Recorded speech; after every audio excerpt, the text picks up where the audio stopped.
फडणवीस महायुतीच्या नेत्यांसमवेत 11 वाजता पत्रकार परिषद घेऊन भूमिका मांडतात. कारण हे विधेयक लोकसभेत टिकू शकलं नाही. इंडिया अलायन्स या विधेयकाच्या बाजूने नव्हते. जे लोक संवैधानिक पदावर बसलेले आहेत, प्रधानमंत्री, राज्यपाल, मुख्यमंत्री, ज्यांनी संविधानाची शपथ घेऊन खरं बोलण्याची एक शपथ घेतली की आम्ही जनतेला किंवा देशाला फसवणार नाही, खरं बोलू. मुख्यमंत्र्यांनी नरेंद्र मोदी यांचा आदर्श न पाळता महाराष्ट्राच्या जनतेला काही खोटं सांगू नये, खोटं बोलू नये. ज्याला तुम्ही महिला आरक्षण बिल वगैरे म्हणताय आत्ता, ते मुळात महिला आरक्षणाचं विधेयक नव्हतं. ते मतदारसंघ अंधाधुंद पद्धतीनं तोडण्याचं एक बिल होतं. देवेंद्र फडणवीस आज पत्रकार परिषद घेत आहेत असं कळलं. साधारण 20 सप्टेंबर 2023ला त्यांनी एक ट्विट केलं आहे. ते त्यांना मी वाचून दाखवतो तुमच्या माध्यमातून. देवेंद्रजी म्हणतायत, बघा हा ऐतिहासिक क्षण, ऐतिहासिक क्षण. लोकसभेने आज महिला आरक्षण विधेयकाला बहुमताने मंजुरी दिली. विधेयकाच्या बाजूने 454 मते पडली. लोकसभा आणि राज्य विधानसभामध्ये यामुळे महिलांना 33% आरक्षण मिळेल. कोण म्हणताय? देवेंद्र फडणवीस म्हणतायत. माननीय पंतप्रधान नरेंद्र मोदीजी यांच्या नेतृत्वातील सरकारच्या अनेक ऐतिहासिक निर्णयांपैकी हे सुद्धा एक ऐतिहासिक पाऊल आहे. देशात रखडलेले अनेक प्रश्न निर्णय शून्यता आणि कर्तव्य शून्यतेमुळे अनिर्णित होते. आज नवा भारत सर्वसमावेशकतेच्या, सर्वांच्या समान भागीदारीतून विकासाच्या एका नव्या मार्गावर वाटचाल करतोय. माननीय पंतप्रधान नरेंद्र मोदी यांचे खूप खूप आभार. संपूर्ण देशभरातील नारी शक्तीचेही मनपूर्वक आभार. मग 20 सप्टेंबर 2030ला ट्विट करण्याचं कारण काय फडणवीस साहेबांना आमच्या? याचं कारण असं आहे की हे बिल मंजूर झालेलं आहे. हे बिल मंजूर झाल्यावर आपण नरेंद्र मोदींचं नारी शक्तीचं अभिनंदन केलेलं आहे. मग आता 3 वर्षांनी कसली भ्रूणहत्या झाली? कसली भ्रूणहत्या झाली? भ्रूणहत्या हा कायद्यानं एक अपराध आहे. महाराष्ट्रात भ्रूणहत्येवर बंदी आहे. हे ते विसरले. 2023ला जे बिल मंजूर झालं त्या बिलासंदर्भात तुम्ही आता आमचा निषेध करताय. दुसरं असं आहे, हे महाशय जे आहेत आपल्या राज्याचे मुख्यमंत्री, त्यांना कळलं पाहिजे की 2023ला संसदेनं नारी शक्ती वंदन अधिनियम बिल मंजूर केलं. त्यानंतर राष्ट्रपतीच्या सहीनंतर तो कायदा बनला आणि परवाच्या 16 एप्रिल 2026 रोजी केंद्र सरकारनं कायदा मंत्रालयाकडून अधिसूचना काढून हा कायदा लागू केला. त्याच्यामुळे 33% आरक्षण हे कायद्यानं लागू झालेलं आहे. कोणत्या जमान्यात वावरतात आमच्या राज्याचे मुख्यमंत्री? आता म्हणे ते पत्रकार परिषद घेऊन आमचा निषेध वगैरे करणार आहेत. स्वतःचा निषेध करा, स्वतःचा. मी काल म्हणालो की प्रधानमंत्र्यांनी या देशाची माफी मागायला पाहिजे. उद्या जर देवेंद्र फडणवीस यांनी काही चुकीची विधाने केली या संदर्भात, तर त्यांनाही माफी मागावी लागेल. 2023चा मंजूर झालेला कायदा सर्वानुमते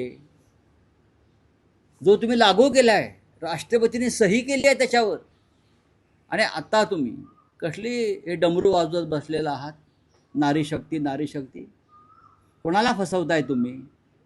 का फसवताय तुम्ही? मग 2023च्या ट्विटबद्दल देवेंद्र फडणवीसांनी माफी मागितली पाहिजे. माझं ट्विट खोटं आहे. मी जे म्हटलं आहे त्यावेळेला ते खोटं आहे. त्यावेळेला सुद्धा हे बिल मंजूर झाल्यावर प्रधानमंत्र्यांनी राष्ट्र के नाम संदेश दिला होता. किती ऐतिहासिक काम मी केलं. तेव्हाही राष्ट्र के नाम संदेश त्याने दिलाच होता, जो कालही दिला. मग तो संदेश खरा होता की कालचा संदेश खरा होता? राष्ट्र के नाम काय चाललं या राज्यामध्ये, देशामध्ये? पण राऊतसाहेब, तुम्ही म्हणता की महिला आरक्षण धोरणाला इंडिया अलायन्सचा पाठिंबा आहे, रादर सगळ्याच पक्षांचा पाठिंबा आहे. पण या आरक्षणाखाली जे डिलिमिटेशन आहे त्याला आमचा विरोध आहे. पण काँग्रेसनं 2024च्या निवडणुकीआधी एक भूमिका घेतली होती की बघा, ते डिलिमिटेशन सोडून द्या. 2023 साली जो कायदा मंजूर झालेला आहे, तर मग आता 2023 साली सप्टेंबर 2023ला संसदेमध्ये 2/3 बहुमताने जो कायदा मंजूर झालेला आहे, त्या कायद्याचं रूपांतर, त्या बिलाचं रूपांतर कायद्यात झालेलंच आहे ना. तुम्ही कोणत्या कायद्याची गोष्ट करताय आणि तुम्ही लोकांना काय गुमराह करताय? नाही नाही राऊतसाहेब, मुद्दा गुमराह होण्याचा विषय नाही आहे की 2024च्या आधी बीजेपीची भूमिका होती की डिलिमिटेशन व्हावं. त्यावेळेस काँग्रेसचंही म्हणणं होतं की डिलिमिटेशन व्हावं, 2024 ला limitation जनगणना, डिलिमिटेशन आणि महिला आरक्षण ही भारतीय जनता पक्षाची सुद्धा भूमिका होती. जनगणना, डिलिमिटेशन आणि महिला आरक्षण. का आता ते का त्यांना असे उपरती झालेले आहे? बरं, तुमच्या महिला आरक्षणासंदर्भात तुम्ही जे मिस कॉल दिलेत त्याला आम्ही सगळ्यांनीच पाठिंबा दिला, सगळ्याच पक्षातल्या महिलांनी, महिला आरक्षणावर. कारण तुम्ही तो कायदा लागू केलात ना 2023चा. मग आता का फडफडताय? आता हे फडफडणं काय आहे तुमचं? कशा करताय? काय तुमची समस्या आहे? तुम्हाला कोणता मानसिक आजार जडलाय हे आम्हाला कळू द्या. कळू द्या की तुम्हाला कोणता मानसिक आजार जडलेला आहे सगळ्यांना खोटं बोलण्याचा. राज्यभर आंदोलन महायुतीकडनं केली जाणार आहे. कशा करता? अहो पण कशा करता? अरे सोडाव. एक नंबरचे खोटारडे भंपक लोक आहेत. जो कायदा त्यांनीच मंजूर केला आहे 2023 साली आमच्या सगळ्यांच्या सहकार्यानं, जो कायदा तुम्ही स्वतः तुमच्या कायद्याच्या विरुद्ध मोर्चा काढताय, आंदोलन करताय तुमच्याच कायद्याच्या विरुद्ध. त्यांचं म्हणे महाविकास आघाडी महिला विरोधी आहे. कसं काय? गुमराह करतात. म्हणजे कशी काय? अहो तुम्ही स्वतःच 2023च्या तुमच्या भूमिका पहा. तुम्ही कायदा मंजूर केला परवा 16 एप्रिलला. तो कायदा त्याचं रूपांतर केलं तुम्ही कायद्यात. त्या विधेयक अशा प्रकारे पत्रकार परिषद घेत असेल, मोर्चा काढत असेल, तर महाविकास आघाडी काय करणार? म्हणजे एकत्रित मिळून तुमची बाजू मांडणार किंवा मोर्चाला मग आता मी काय करतोय माझ्या पक्षात? परवा प्रियंका गांधींनी काय केलं दिल्लीमध्ये? यांना खोटं बोलण्याचा राष्ट्रीय आजार जडलेला आहे.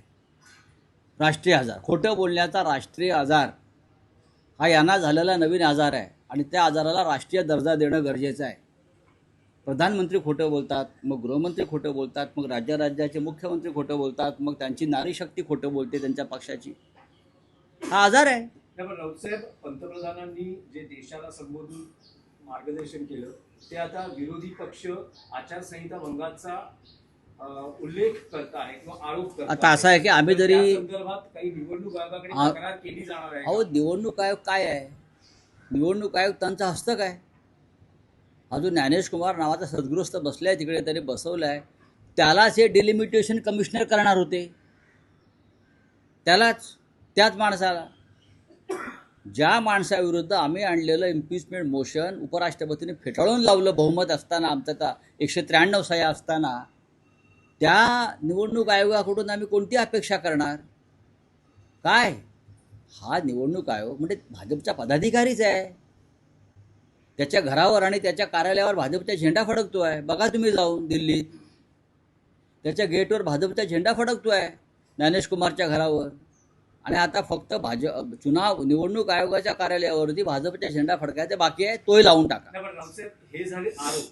पण तुम्ही अधिकृत आरोप नाहीत, हे आरोप नाहीत. अधिकृतरित्या निवडणूक आयोगाकडे पंतप्रधान नरेंद्र मोदी यांनी 5 राज्यांच्या निवडणुकीमध्ये आचारसंहिता भंग केल्याची तक्रार करणार आहात का? आता मी तुम्हाला माझ्या भाषेत सांगतो. हा जो निवडणूक आयोग आहे ना, हा लोकशाहीला फाट्यावर मारतो. तापायचा नाही.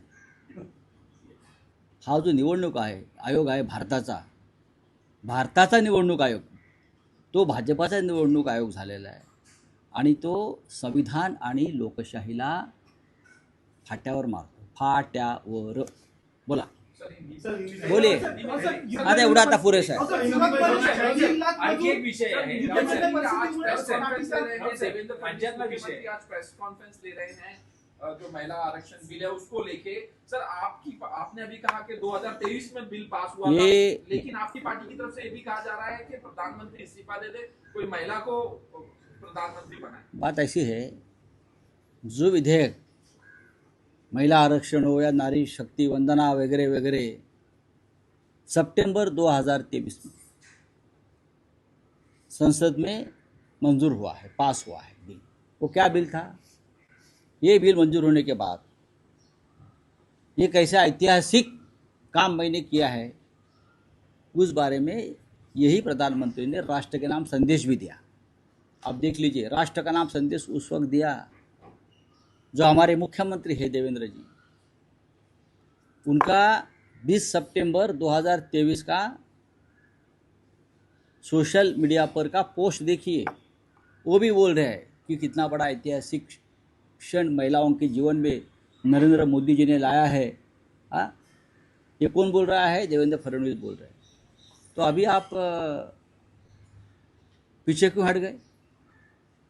अब इस जो विधेयक मंजूर हो गया उसके ऊपर हमारे राष्ट्रपति महोदय ने सिग्नेचर करके उसको कानून बना दिया और 16 अप्रैल 2026 से वो पूरे देश में लागू हो गया है। तो कौन सी महिला आरक्षण की बात आप कर रहे हो? हमने विरोध किया।